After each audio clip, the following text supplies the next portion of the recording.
नमस्कार बच्चों, उम्मीद करते हैं कि आप बिल्कुल स्वस्थ होंगे। अपने और अपने परिवार का पूरा ध्यान रखिए, कोविड नियमों का पूरा पालन कीजिए। आइए आज हम चर्चा करते हैं चतुर्भुज के बारे में। ये हमारी कक्षा 9वीं का पाठ 8वां है। चतुर्भुज क्या होते हैं, कितने प्रकार के होते हैं और उनके क्या गुणधर्म होते हैं, इस पाठ में हम इन सब के बारे में चर्चा करेंगे। सबसे पहले चतुर्भुज क्या होता है? एक ऐसा बहुभुज जिसमें 4 भुजाएं हों उसे हम चतुर्भुज कहते हैं, या 4 भुजाओं द्वारा घेरी गई, बंद की गई एक आकृति को हम चतुर्भुज कहते हैं। आइए चतुर्भुज का एक उदाहरण लेते हैं। ABCD एक चतुर्भुज है क्योंकि इसमें 4 भुजाएं हैं और यह बंद आकृति है। इसमें 4 भुजाएं कौन सी हैं? AB, BC, CD और DA। AB को हम BA भी कह सकते हैं, BC को CB, CD को DC, AD को DA भी कह सकते हैं। ये 4 इसकी भुजाएं हैं। AB के सामने वाली भुजा, इसको हम इसकी सम्मुख भुजा कहेंगे। AD के सामने वाली भुजा BC है और BC के सामने वाली भुजा AD है, तो ये दोनों एक दूसरे की सम्मुख भुजाएं हो जाएंगी। इसके बाद इसमें 4 शीर्ष बिंदु भी हैं। 4 शीर्ष बिंदु कौन से हैं? A, B, C और D। A के सम्मुख जो शीर्ष बिंदु है उसे उसका सम्मुख शीर्ष बिंदु कहेंगे। तो A का सम्मुख शीर्ष बिंदु C का सम्मुख शीर्ष बिंदु A, B का सम्मुख शीर्ष बिंदु D और D का B। इसके बाद इसमें 2 विकर्ण भी होते हैं जो सम्मुख शीर्ष बिंदुओं को मिलाने से बनते हैं। जैसे हमने A और C को मिलाया तो यह एक विकर्ण AC बन गया। कोई भी विकर्ण एक चतुर्भुज को 2 त्रिभुजों में बांटता है। एक त्रिभुज ABC और एक त्रिभुज ADC में बंट गया। इसी प्रकार दूसरा विकर्ण BD भी इसको 2 त्रिभुजों में बांटेगा, ABD और BCD।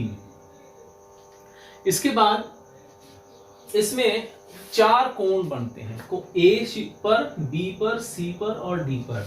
यदि इसमें विकर्ण नहीं दिए गए हैं तो हम इनको साधारणतः कोण A, कोण B, कोण C और कोण D के रूप में दिखा सकते हैं। लेकिन यदि इसमें इस तरह से विकर्ण मिले हुए हैं तो इनको ज्यादा स्पष्ट रूप से दर्शाने के लिए हम इसको BAD, BAD और फिर इसको इस तरह से भी लिख सकते हैं DAB।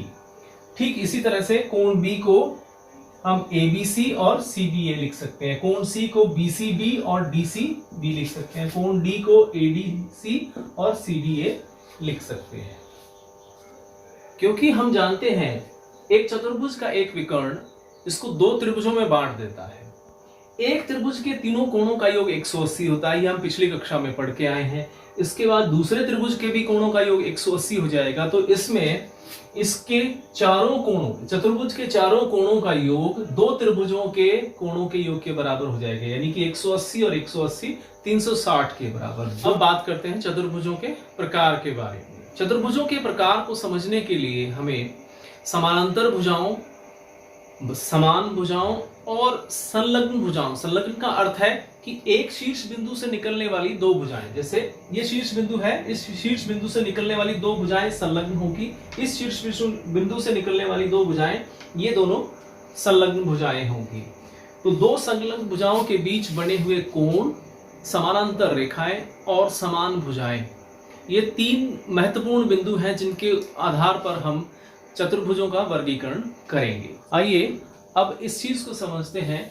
यहां पर समलंब चतुर्भुज कौन कौन से हैं? तो समलंब चतुर्भुज हमारा संख्या, ये वाला समलंब चतुर्भुज है, यह भी एक समलंब चतुर्भुज है जिसमें यह शर्त पूरी की जाती है कि इसकी सम्मुख भुजाओं का एक जोड़ा समानांतर है, वह समलंब चतुर्भुज हो जाएगा। तो इसमें समानांतर चतुर्भुज में, आयत में, समचतुर्भुज में और वर्ग में यह कंडीशन पूरी होती है, इसलिए ये सभी आकृतियां समलंब चतुर्भुज भी हैं।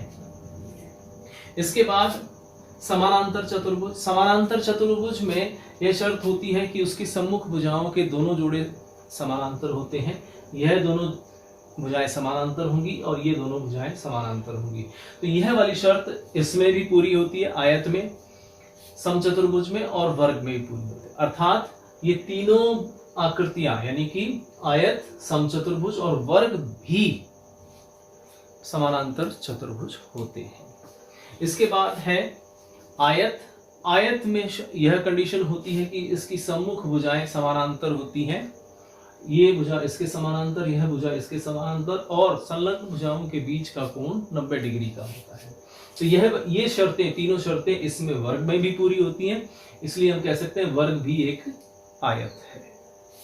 इसके बाद समचतुर्भुज। समचतुर्भुज वह आकृति होती है जिसमें चारों भुजाएं समान होती है। तो ये कंडीशन इसमें भी पूरी होती है, तो वर्ग भी एक प्रकार का समचतुर्भुज है। इसके बाद बच गया हमारा पतंग। पतंग में इन सभी से जुड़ी हुई कोई भी, इन पांचों आकृतियों से जुड़ी हुई कोई भी कंडीशन उसमें मेल नहीं खाती। उसमें एक जोड़ा संलग्न भुजाओं का बराबर होता है, जो कि दूसरे जोड़े संलग्न भुजाओं के बराबर नहीं होता है। शेष बच गया ये, इसमें कोई भी कंडीशन नहीं लगती है, ना ही सम्मुख भुजाएं समानांतर होती है, ना ही सम्मुख भुजाएं बराबर होती हैं, और ना ही इसका कोई कोण 90 डिग्री का होता है। तो ऐसे चतुर्भुज को हम विषम चतुर्भुज कहते हैं।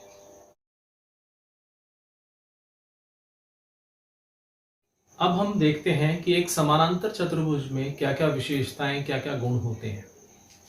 एक समानांतर चतुर्भुज में जो उसकी परिभाषा के अनुसार होता है कि उसकी सम्मुख भुजाएं समानांतर होती हैं। जैसे ये एक समानांतर चतुर्भुज है, तो इसमें AB CD के समानांतर होगा, AD BC के समानांतर होगा। यह भुजा इसके समानांतर है, यह भुजा इसके समानांतर है। इसके अतिरिक्त भी उसमें कुछ और गुण होते हैं। वो गुण कौन से होते हैं, आइए चर्चा करते हैं। किसी समानांतर चतुर्भुज का एक विकर्ण उसे दो सर्वांगसम त्रिभुजों में विभाजित करता है। मान लिया जाए हम एक विकर्ण AC बनाते हैं, तो यह विकर्ण AC इसको दो त्रिभुजों में ABC और ADC में विभाजित करेगा। यह दोनों त्रिभुज जो है सर्वांगसम होंगे। नियम भी बहुत साधारण सा है कि यह भुजा इसके बराबर है, यह वाली भुजा इसके बराबर है, यह उभयनिष्ठ भुजा है। तो SSS सर्वांगसमता के नियम के अनुसार ये दोनों त्रिभुज सर्वांगसम हो जाएंगे। तो इसके बाद एक समानांतर चतुर्भुज में सम्मुख भुजाएं बराबर होती हैं। सम्मुख भुजाएं, यह भुजा इसके बराबर है और यह भुजा इसके बराबर होगी। यानी कि हम इसको इस प्रकार दर्शा सकते हैं कि AB बराबर है DC के और AD बराबर है BC के। इसके बाद इसमें अगला गुण होता है, एक समानांतर चतुर्भुज के सम्मुख कोण बराबर होते हैं। सम्मुख कोण बराबर है अर्थात कोण B कोण D के बराबर है और कोण A बराबर है कोण C के। A को पूरा लिखना चाहे तो हम इस तरह से लिख सकते हैं, D कोण DAB बराबर है कोण DCB की। DCB। इसके बाद समानांतर चतुर्भुज का अगला गुण है, समानांतर चतुर्भुज के विकर्ण एक दूसरे को समद्विभाजित करते हैं। अर्थात अगर हम इसका दूसरा विकर्ण भी बना देंगे, मान लिया जाए AC और BD एक दूसरे को बिंदु O पर प्रतिच्छेद करते हैं या काटते हैं, तो ये एक दूसरे के समान टुकड़े करेंगे। जैसे AC को इस विकर्ण ने काटा तो ये दोनों टुकड़े इसके समान होंगे। इसी प्रकार इस विकर्ण BD को AC ने काट दिया तो इसके दो टुकड़े ये समान होंगे। यानी कि इसके अनुसार OD बराबर OB हो जाएगा और OA बराबर है OC हो जाएगा। बच्चों, कोई भी चतुर्भुज समांतर चतुर्भुज कब हो सकता है? जब वह इनमें से कोई भी एक शर्त पूरी कर दे। यानी कि कोई भी चतुर्भुज समांतर चतुर्भुज हो जाएगा यदि उसकी सम्मुख भुजाओं के दोनों युग्म बराबर हो। दोनों युग्म का मतलब है कि AB और DC बराबर हो, AD और BC दोनों बराबर यदि हम सिद्ध कर दें, हम ये कहते हैं कि AD बराबर है BC और AB बराबर है CD। अगर ऐसा हम सिद्ध कर दें तो हम ये कह सकते हैं कि वह चतुर्भुज समानांतर चतुर्भुज होगा। या उसकी जगह हम उसके सम्मुख कोणों के प्रत्येक युग्म बराबर सिद्ध कर दें। कोण ए कोण सी के बराबर सिद्ध कर दें और कोण डी कोण बी के बराबर सिद्ध कर दें तो वह चतुर्भुज समानांतर चतुर्भुज हो जाएगा। इसके अलावा यदि हम उसके अंदर यह सिद्ध कर दें कि उसके विकर्ण एक दूसरे को समद्विभाजित करते हैं, यदि हमने यह सिद्ध कर दिया कि OB बराबर है OD और OA बराबर है OC, तो भी वह चतुर्भुज समानांतर चतुर्भुज हो जाएगा। यह सबसे इंपॉर्टेंट है, इसको बड़े ध्यान से सुनिएगा। उसकी सम्मुख भुजाओं का एक युग्म बराबर हो और समानांतर हो। ये कह सकते हैं कोई भी चतुर्भुज समानांतर चतुर्भुज होगा यदि हम इसमें से एक जोड़ा, जैसे इसे हमने लिया PQRS, तो PQ बराबर है SR के हो जाए और PQ समानांतर भी हो जाए SR के। एक युग्म सम्मुख भुजाओं का समानांतर हो और समान या बराबर हो, तो हम ये कह सकते हैं कि यह चतुर्भुज समानांतर चतुर्भुज होगा। इसके अतिरिक्त जो समानांतर चतुर्भुज की परिभाषा है कि उसकी सम्मुख भुजाओं के युग्म, दोनों युग्म समानांतर होते हैं, वह भी सिद्ध कर सकते हैं। यदि हम यह सिद्ध कर दें कि सम्मुख भुजाएं, यह भुजा इसके समानांतर है और यह भुजा इसके समानांतर है, तो भी वह चतुर्भुज समानांतर चतुर्भुज हो जाएगा, पैरेललोग्राम हो जाएगा। इन नियमों का प्रयोग किस प्रकार किया जाता है, एक उदाहरण के माध्यम से समझने की कोशिश करते हैं। ABC एक समबाहु त्रिभुज है जिसमें AB बराबर AC है, यह भुजा इसके बराबर है। AD बहिष्कोण PAC, ये PAC बाह्य कोण है, इसको समद्विभाजित करता है, अर्थात कोण संख्या 4 और 3 बराबर है। और CD समानांतर है BA के, BA ये है और CD ये दोनों समानांतर हैं। उसके बाद हमें दर्शाना है कि DAC और BCA, DAC कोण संख्या 3 और BCA कोण संख्या 2 दोनों बराबर हैं और ABCD एक समानांतर चतुर्भुज है, इसे हमें दर्शाना है। इसके लिए हम क्या करेंगे, सबसे पहले त्रिभुज ABC लेंगे। त्रिभुज ABC में क्योंकि AB और AC दो भुजाएं बराबर दी हुई है, तो उनके सम्मुख कोण, AB के सम्मुख कोण 2 और AC के सम्मुख कोण 1 बराबर होगा। और इसके लिए नियम क्या हो जाएगा, समान भुजाओं के सम्मुख कोण समान होते हैं। इसके बाद हम बाह्य कोण PAC लेंगे जो कि बराबर होगा कोण संख्या 1 जमा में कोण संख्या 2 और इसका नियम होगा बाह्य कोण गुणधर्म।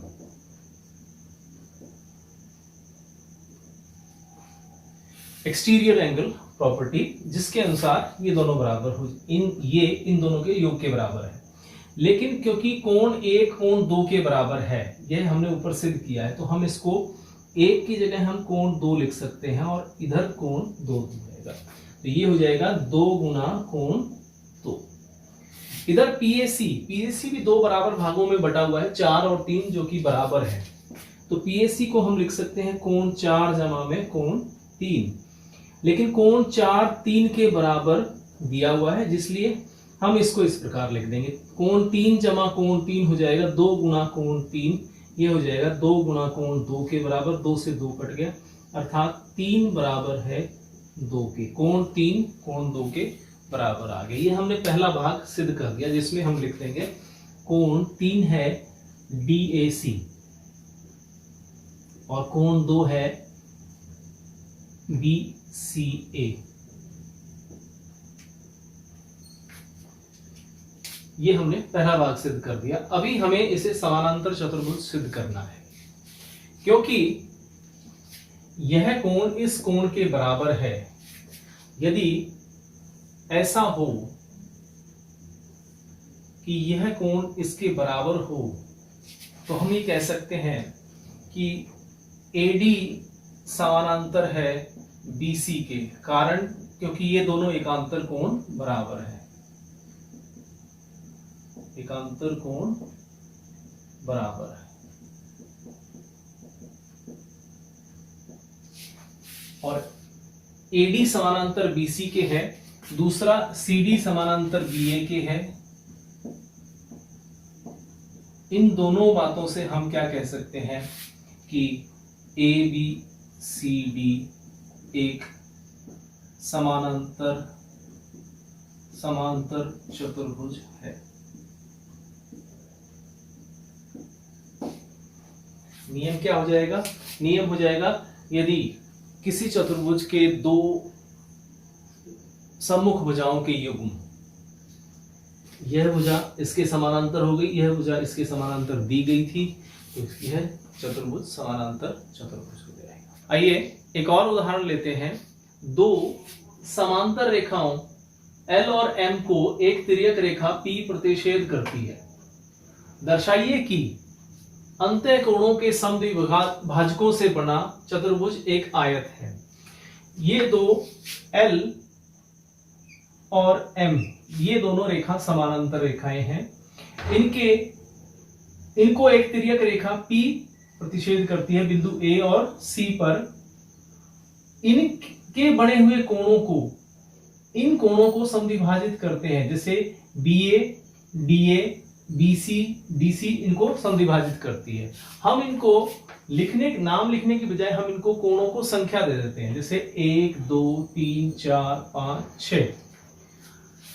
इसके बाद हम, क्योंकि L समानांतर है M के, इसलिए कोण PAC बराबर होगा कोण ACR के। क्यों होगा? क्योंकि ये दोनों एकांतर कोण है। उसके बाद PAC का आधा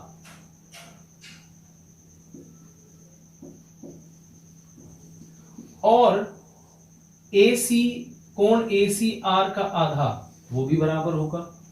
इसका आधा है कोण संख्या 2 और इसका आधा है कोण संख्या 3, क्योंकि यह इसका समद्विभाजक है, तो ये इसको दो समान भागों में बांटेगा। इसी प्रकार यह भी इसका समद्विभाजक है, तो ये इसको दो समान भागों में बांटेगा, तो आधा हो जाएगा ये। तो इसका कोण हो जाएगा, ये कोण हो जाएगा 2 और ये हो जाएगा कोण संख्या 3। कोण 2 और 3 बराबर है।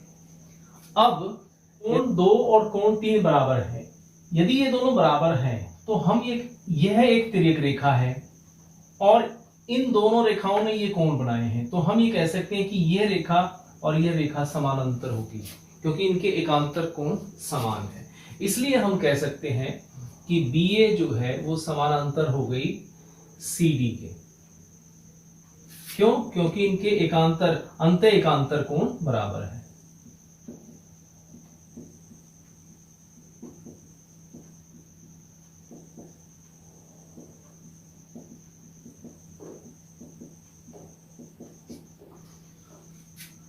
जिस प्रकार हमने यह सिद्ध किया है कि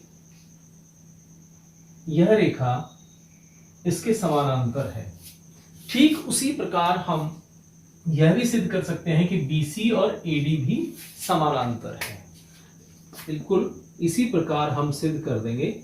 इसे सिद्ध करने की जरूरत नहीं है, सिर्फ इतना ही लिखें, इसी प्रकार बिल्कुल BC समानांतर है AD के।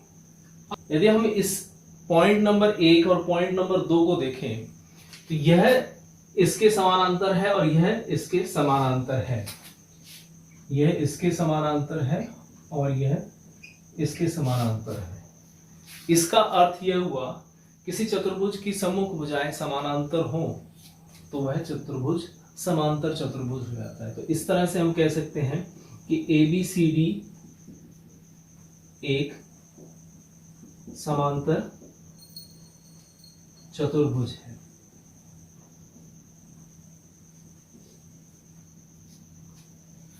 लेकिन हमें तो इसे आयत सिद्ध करना है। तो अब यदि हम समांतर चतुर्भुज में कोई एक कोण 90 डिग्री का सिद्ध कर दें तो हमारा समांतर आयत में बदल जाएगा। तो हम इसको इस प्रकार लेते हैं कि कोण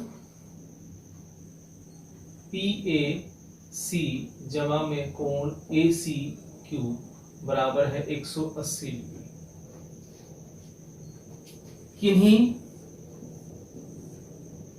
किसी तिर्यक रेखा के एक तरफ के अंतः कोणों का योग 180 डिग्री होता है, इसलिए इन दोनों का योग 180 डिग्री हो गया। कारण में हम यह लिख देंगे। इसके बाद इसको हम लिख सकते हैं PAC को इस कोण का दुगना, क्योंकि ये दोनों कोण बराबर हैं, इसलिए हम इसको लिख सकते हैं 2 गुना कोण 2। और ACQ को हम लिख सकते हैं 2 गुना कोण 5। ये इस कोण 5 का दुगना है और इनका जोड़ है 180 डिग्री के बराबर। यदि हम इसमें से 2 कॉमन निकाल दें तो कोण 2 जमा कोण 5 ब्रैकेट में बराबर है 180 डिग्री, और फिर हम लिख सकते हैं कोण 2 जमा कोण 5 बराबर है 180 डिग्री। 2 यहाँ से इसको भाग कर देगा और ये आ जाएगा हमारे पास 90 डिग्री। उसके बाद हम एक त्रिभुज ले लेते हैं। त्रिभुज कौन सा लेंगे? ABC। त्रिभुज ABC में कोण संख्या 2 जमा कोण संख्या 5 जमा कोण संख्या 6 बराबर है 180 डिग्री। और इसके लिए कारण क्या लिखेंगे? यहाँ पे कारण लिखेंगे एक त्रिभुज के तीनों कोणों का योग। उसके बाद 2 जमा 5, इसकी जगह हम लिख देंगे 90 डिग्री, क्योंकि ये कोण 2 जमा 5 बराबर है 90 डिग्री, जमा कोण 6 बराबर है 180 डिग्री। इसके बाद हो जाएगा कोण 6 बराबर है 180 डिग्री में से ये 90 उधर जाके घट जाएगा, जिसे हम लिख देंगे इस तरह से।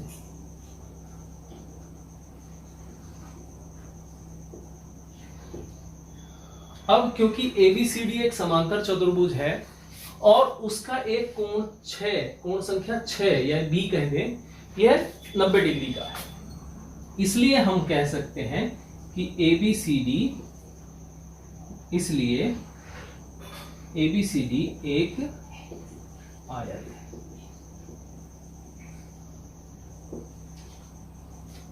आइए बच्चों एक और प्रश्न हल करते हैं। यदि एक समांतर चतुर्भुज के विकर्ण बराबर हों तो दर्शाइए कि वह एक आयत है। हम लेते हैं ABCD एक समांतर चतुर्भुज है। ये हम इस प्रकार का ले रहे हैं, दिखने में ये ऐसा लग रहा है कि आयत है, लेकिन अभी हमें नहीं पता कि इसके कोण 90 डिग्री के हैं या नहीं है, लेकिन यह एक समांतर चतुर्भुज है। समांतर चतुर्भुज है ABCD और इसमें विकर्ण AC और BD दोनों बराबर दिए हैं। तो इसमें हमें सिद्ध करना है कि यह आयत है। इसके लिए हम सबसे पहले लेते हैं त्रिभुज DAB और त्रिभुज ABC। DA बराबर है CB। कारण एक समांतर चतुर्भुज की सम्मुख भुजाएं समान होती हैं। समांतर चतुर्भुज की सम्मुख भुजाएं। उसके बाद हम लिख देंगे AB बराबर है AB, कारण घनिष्ठ भुजा। इसके बाद हम लिख देंगे DB बराबर है AC, क्योंकि यह हमें प्रश्न में ही दिया गया है। इस प्रकार यदि हम देखें तो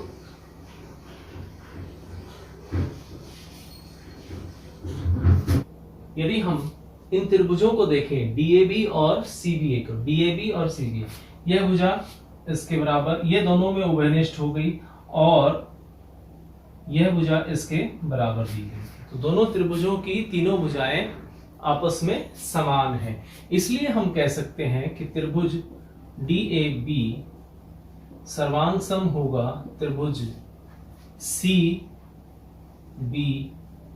के। अब ये किस तरह से आया है कि DA जो है, जहां पर D है, D के सम्मुख भुजा AB दूसरे त्रिभुज में इसके AB के ही बराबर है। AB के सम्मुख है C, तो जहां पर D आएगा वहां पर C आएगा। A के सम्मुख भुजा है DB और DB किसके बराबर है? AC के। AC के सम्मुख शीर्ष है B, तो जहां A है वहां B आ जाएगा और तीसरा बचा हुआ जो है वो B के स्थान पे A आ जाएगा। इस प्रकार हम त्रिभुज DAB और CBA को सर्वांग सम सिद्ध कर देंगे। सर्वांग सम सिद्ध करने का फायदा ये है कि अब हम ये कह सकते हैं कि यह कोण इस कोण के बराबर है। कोण DAB बराबर है कोण CBA और इसका नियम ये किस वजह से है, इसके लिए हम कह सकते हैं CPCT, corresponding parts of congruent triangles equal होते हैं। उसके बाद हम यह कहेंगे कि DAB प्लस कोण CBA बराबर है 180 डिग्री, क्योंकि DA और CB एक समानांतर रेखाएं हैं। DB ये और ये समानांतर रेखाएं, तो इसके लिए ये तिर्यक का काम करेगी और इन दो कोणों का योग 180 डिग्री होगा। इसके पीछे कारण क्या होगा, एक तिर्यक रेखा के एक तरफ के अंतः कोणों का योग 180 डिग्री होता है, वो ये कारण हम यहां पर लिख देंगे। उसके बाद DAB और CBA दोनों कोणों का योग 180 डिग्री है और ये दोनों कोण आपस में बराबर हैं, तो जहां DAB लिखा है वहां पर हम CBA लिख सकते हैं। तो यहां लिख देंगे CBA जमा में CBA बराबर है 180 डिग्री और ये 2 गुणा कोण CBA बराबर है 180 डिग्री और कोण CBA बराबर है 180 डिग्री बटे 2 से इसको भाग दे दिया 90 डिग्री, यानी कि यह कोण जो है 90 डिग्री का आ गया। और यह एक समानांतर चतुर्भुज भी था, तो इसमें यदि एक कोण 90 डिग्री का हो जाएगा तो हम ये कह सकते हैं कि यह एक आयत है। अतः ABCD एक आयत है